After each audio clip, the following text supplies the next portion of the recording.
I'm immensely grateful to the Frankfurt School for awarding me this honorary doctorate and for organizing today's program. And I'd very much like to thank Jens Weidmann, Professor Stiglitz, Professor Lagarde, and Minister Lindner for overwhelmingly kind words. Thank you to all of you in the audience today, students, faculty, and many others. As Professor Stiglitz described, I began my career as an academic, and I greatly appreciate the opportunity to speak to those who are committed to thinking deeply and whose ideas shape policy. And that is the case here. The Frankfurt School has, for decades, focused on putting ideas into practice, such as through your partnership with the United Nations Environment Program. And I understand this is also an institution that, though very much rooted here in Germany, is internationally oriented as well, with students from 5 continents and nearly 100 countries. So I'm enormously honored to receive this degree, and I also believe that this is a fitting place to speak about a topic aligned with the school's European and global orientation and cutting-edge work, namely the Transatlantic Alliance. Since the start of the Biden administration, the Transatlantic Alliance has delivered for the American people and economy, for Europe, and for the global economy. And I believe we can raise our ambitions still further. The issues I'll speak about today, from security to sustainable growth to the shifting global economic landscape, are issues where the strength of our alliance matters for Americans' and Europeans' lives today and in the future. The Transatlantic Alliance has underpinned the post-World War II order. The U.S. and Europe share a deep commitment to democratic values, from individual liberty to the rule of law. And from our response to the Cold War to our response to Russia's recent invasion of Ukraine, we have repeatedly stood up for these values, safeguarding them so that our citizens can live in free societies and realize the benefits that brings. Our alliance has been critical to global peace and security. For decades, its strength has deterred those who might otherwise have pursued aggressive action. We at times take this for granted, but it's this stability and security that has enabled us in the US, Germany, and throughout much of Europe to live largely without fear of widespread conflict close to home and to invest and plan for the future. Our strong partnership has also brought tremendous economic benefits, not just indirectly from this security, but directly from trade and investment. The US and EU are each other's largest trade and investment partners, with two-way trade in goods and services totaling nearly $1.4 trillion, and combined foreign direct investment totaling over $5 trillion. Microsoft's recent investments in Germany, Spain, and the UK are one of countless examples, and US exports to the EU support nearly 2 million American jobs. Our alliance has also had economic impacts far beyond our borders, including through setting up the international financial institutions that have played a critical role in supporting macroeconomic stability, alleviating poverty, and fueling sustainable growth, transforming countries and lives. Put simply, the Transatlantic Alliance has delivered for Americans, Europeans, and many others. And the United States has been committed to advancing it through multilateralism, most notably through the G7, NATO, and US relations with the EU, and through bilateral relationships between the U.S. and European countries, including, of course, Germany. The U.S. and Europe have taken action at key moments when world events have demanded that we step up and jointly lead. And we've maintained a near constant drumbeat of communication and collaboration that informs daily policy-making processes in the U.S. and Europe. Despite this long and important history, President Biden inherited a transatlantic alliance that had been threatened and weakened by attacks on the value of NATO and a rejection of multilateralism. This turn inward undermined a foundation of stability and security. It meant missed economic opportunities for American firms and workers, and it failed to heed the urgent need for joint leadership to address the global challenges that threaten our collective economic future, such as the COVID pandemic and possibility of future global health emergencies and climate change. So, President Biden reversed course. He directed us to rebuild relationships with key partners and allies in Europe and other parts of the world. In the face of those who still try to fracture our world and unprecedented global challenges, we're building on the transatlantic alliance's history and taking decisive action. So let me talk about what we've accomplished and what I believe we should aim for across three key issues: bolstering security, driving sustainable growth, and navigating a shifting global economic landscape. I'll start with our joint work to bolster security, which is a prerequisite for growth. We've collaborated to bolster security through NATO for decades, but our economic collaboration is crucial too, and our ongoing response to Russia's invasion of Ukraine is a powerful example.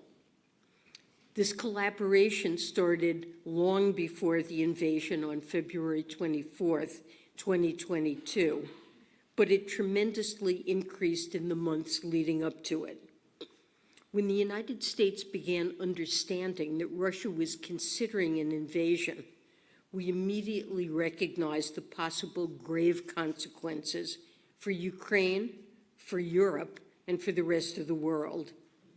We knew that Russia's role as a major source of Europe's oil and natural gas meant an invasion wouldn't just pose a threat to Ukraine's territorial integrity, it could disastrously impact European energy markets and from there lead to global economic spillovers. So the U.S. did what committed partners do in such a situation. We began sharing information. In the months leading up to the potential invasion, Minister Lindner mentioned this, ministries of finance, central banks, and policymakers across the U.S. and European governments pursued unprecedented coordination in evaluating the financial system and economic channels for contagion, forming a shared view of risks and readying ourselves to take whatever action would be necessary. Within the first week post-invasion, the United States had sanctioned over 80% of Russia's banking sector by assets, and the United States and partners had immobilized Russian sovereign assets held abroad. Since then, our global coalition has had additional successes because we've placed a premium on collective action across all aspects of our response. Take the price cap on Russian oil. The U.S. understood the need to disrupt Russia's oil revenue, but we saw the market impact that certain restrictions could have. So we worked with our European counterparts through countless calls, meetings, and trips across the Atlantic to design and launch a novel tool that leveraged our market share in services key to the oil trade and would constrict Russia's revenues while keeping global oil markets stable. Because of our careful and joint work, the price cap worked. Russia's oil tax revenue was nearly 30% lower in 2023 than in 2022. Russia, of course, took action in response to evade the price cap, but we again turned to the power of collective response, working jointly to tighten enforcement. This, too, is making progress. Energy market participants, analysts, and even Russia's top energy official have linked our increased enforcement activities to the increased discount on Russian oil. The same is true of our sanctions policy. Since February 2022, the United States has sanctioned over 4,000 individuals and entities as part of our effort to hold Russia accountable for its war in Ukraine, while pursuing an unprecedented level of coordination with the G7. We've also stood together in providing military, economic, and humanitarian support for Ukraine. U.S. and European support packages have bolstered and complemented one another, and this is critical to Ukraine sustaining its resistance on the front lines and the home front. Let me be clear, it is also critical for the security of the American and European people. If we stand by as dictators violate territorial integrity and flout the international rules-based order, they have no reason to stop at their initial targets. They will keep going. Russia has bet that its brutal aggression can outlast our collective resolve. But we've shown that when a dictator takes actions that threaten our people, economies, and the rules-based order, we will not back down. Our countries helped shape and strengthen this order over decades, and we will jointly defend it. Over the past 3 years, we've of course acted jointly to bolster our security in other contexts as well. In the Middle East, conflict is destroying lives and livelihoods across the region and causing headwinds to regional economies. Treasury has used the economic tools at our disposal, issuing 44 rounds of sanctions in connection with Iran, again, over 400 individuals, entities, tankers, and aircraft for support to terrorism, proliferation of drones and missiles, and human rights violations. We're heartened that our European allies have acted decisively as well, including in the wake of Iran's attack in April. We've also been jointly committed to providing critical humanitarian aid to Palestinians in Gaza. Investment screening is another area where close collaboration between the U.S. and European countries has driven crucial developments. Since 2021, 22 EU countries have taken legislative action related to investment screening, such that all but 3 are now implementing investment screening reviews. This matters, as our collective national security is greatly enhanced when our partners and allies have and use their own robust investment screening mechanisms. As we look ahead, the need for collaboration and coordination will only increase. We need to continue cracking down on Russian sanctions evasion, including through third parties, and sensitive goods that originate in the U.S. and Europe. It's also critical that we ensure Ukraine has the support it needs to equip its military, fund critical services, and ultimately rebuild in the medium to long term. That's why I believe it's vital and urgent that we collectively find a way forward to unlock the value of Russian sovereign assets immobilized in our jurisdictions for the benefit of Ukraine, and this will be a key topic of conversation during G7 meetings this week.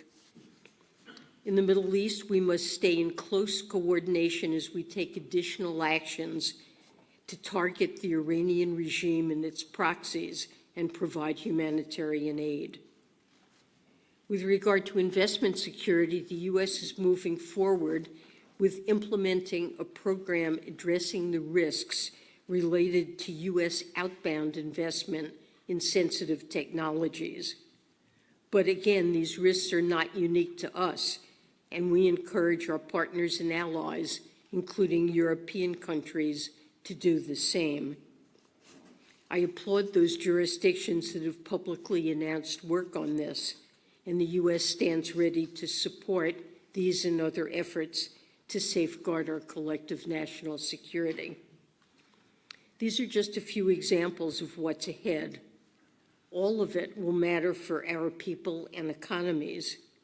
Without security, people live in fear, and a key foundation of the global economy is threatened. With it, we have a key foundation of more prosperous economic lives and global growth. Alongside bolstering security, the U.S. and Europe have been jointly committed to driving sustainable growth, working to advance energy security, create economic opportunity, and progress toward our climate goals. Following Russia's invasion, the United States responded to the threat to European energy security by increasing LNG exports to the European Union, with the volume of exports tripling from 2021 to 2023. This enabled Europe to reduce its reliance on Russian gas while maintaining stability for its people. It brought benefits to the U.S. as the largest supplier of LNG to Europe, and we jointly showed Putin that he had miscalculated. Instead of fracturing, our coalition found an innovative path forward. But in the medium to long term, the U.S. and Europe both know that bolstering energy security will depend on driving sustainable growth. We need clean energy economies that are less vulnerable to shocks, including from geopolitics. And we need to build these economies in ways that expand economic opportunity. President Biden has made this a top priority. At home, the Inflation Reduction Act is fueling investments in manufacturing and clean energy and expanding economic opportunity across the United States. I've had the chance to see this firsthand in my travels, from solar in Georgia to the battery belt emerging across the Midwest and South. We're creating good jobs in American communities that haven't historically had the economic opportunity they deserve. But the IRA is not a turn toward American protectionism. We're not creating jobs just at home. US-EU trade in green energy products exceeded $2 billion in 2022, and European countries can be leaders in this area. The thermal processing equipment in the Geneva factory I visited in March is supplied by Germany's Centrotherm, and is just one example of potential opportunities for Europe. The U.S. is investing in Europe as well, such as through Bill Gates' Breakthrough Energy. And as we produce more in the U.S., we will drive down the costs of clean energy technologies globally, benefiting people and economies around the world. Germany, of course, has been creating opportunity as well. It led the way in showing that government policy could drive demand for renewable energy. from putting in place feed-in tariffs for solar 2 decades ago, to driving community-based wind projects, to committing to phase out coal. Germany generated more than 50% of its electricity from renewables in 2023, and it's a leader in green technology.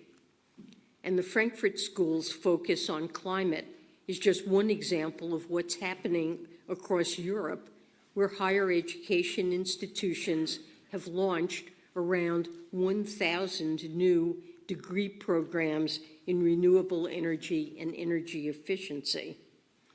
Today's students will drive tomorrow's innovation. Alongside increasing energy security and creating opportunity, our collective efforts are getting us closer to our climate goals.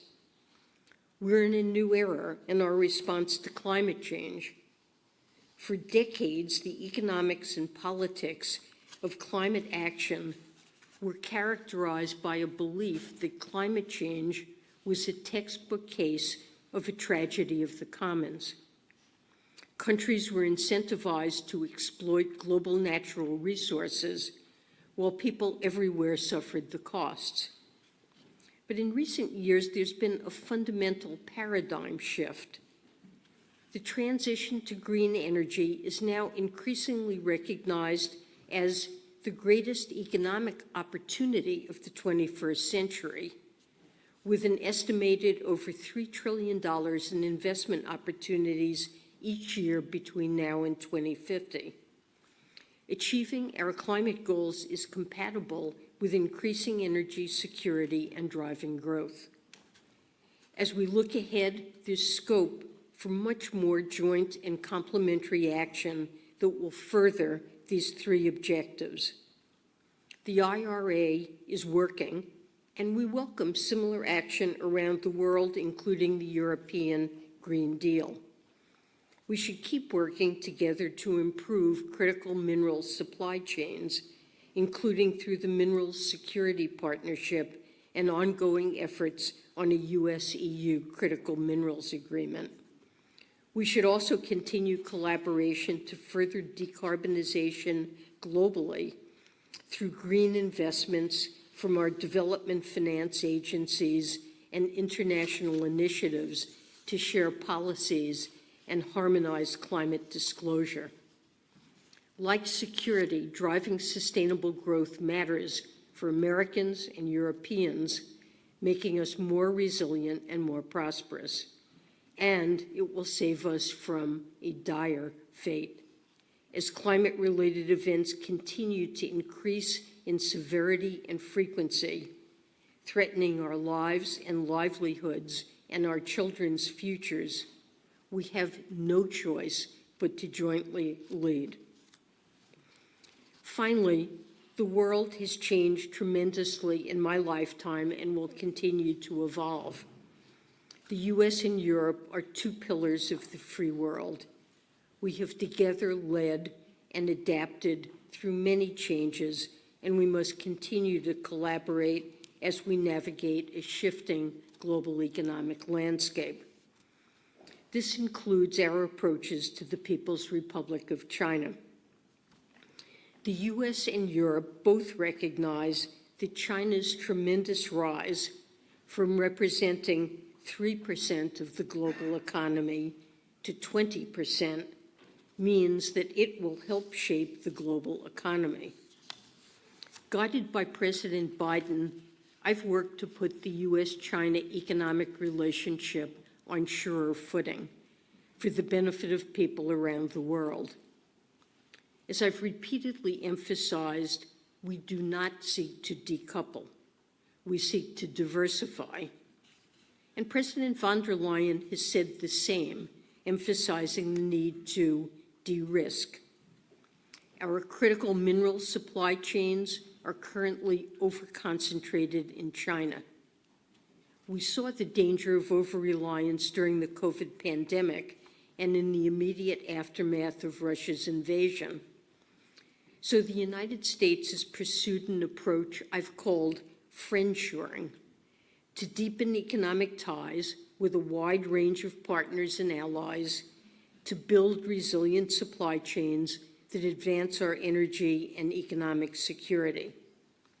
We've also engaged directly with China on areas where the U.S. and Europe, along with many others, are concerned by China's actions, from its pursuit of economic coercion to macroeconomic imbalances that are leading to industrial overcapacity. Following my trip to China in April, where I raised these issues with my counterparts, Chancellor Scholz, President Macron, and President von der Leyen have done the same. And industrial overcapacity not only poses a threat to firms in the U.S. and Europe, it could also prevent countries around the world, including emerging markets, from building the industries that could power their growth. Last week, the United States announced strategic and targeted steps as a result of a Section 301 review. And the EU and other countries are using their authorities to investigate and consider remedies to China's actions as well. Our work to evolve the international financial architecture is another key example of our efforts to navigate global shifts. The U.S. and Europe built the Bretton Woods institutions, and we now have a responsibility to make sure they are fit for purpose in today's world. This is why I've called to evolve the multilateral development banks, including to address climate challenges, and pushed for reform of the sovereign debt architecture. Our European allies have been essential partners in this process, which is already bearing fruit. We've also launched new initiatives with the G7, such as the Partnership for Global Infrastructure and Investment, which aims to mobilize hundreds of billions of dollars for quality infrastructure. And we aligned 130 countries to endorse a global minimum tax that will end the race to the bottom and support workers around the world. We've also been coordinating in the face of technological change, including the rise of artificial intelligence. Many economists believe that AI will bring a significant productivity boost to the global economy. Taking advantage of this massive opportunity while mitigating the risks will require coordinated action through fora like the G7 and the US-EU Trade and Technology Council, even if the exact approaches we pursue differ. That's why international engagement was a core pillar of President Biden's executive order on AI. At Treasury, we will work with our allies and partners to further our ongoing work to monitor AI's impacts on the financial sector and our efforts to build resilient semiconductor supply chains that are critical to sustained leadership in artificial intelligence.